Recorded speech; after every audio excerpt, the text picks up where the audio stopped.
శాస్త్ర తిరుప్పావై 20వ పాశురం. పఠనం తుమరాడ జగన్నాథ శాస్త్రి.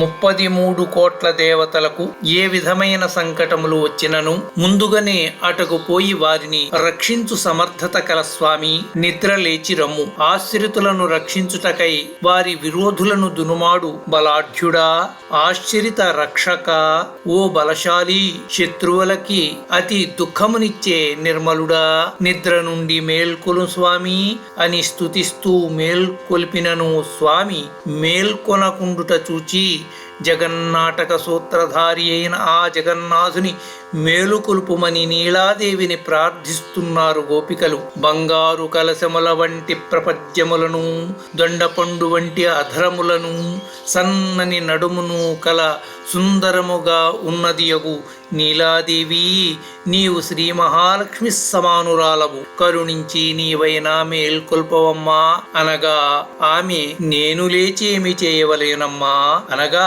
వినుము. మన స్వామి అయిన శ్రీకృష్ణునకు శరీరముపై చిరు చెమటలు పట్టినప్పుడు దానిని ఉపశమింప చేయగా వీవెన కైంకర్యము చేయుటకు ఒక దివ్యమైన వీవెన నిమ్ము.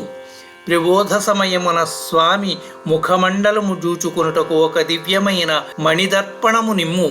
వీటన్నింటినీ మాకనుగ్రహించి స్వామిని మేల్కొల్పి మమ్ము అతనితో కూర్చి మంగళ స్నానము చేయుము తల్లి.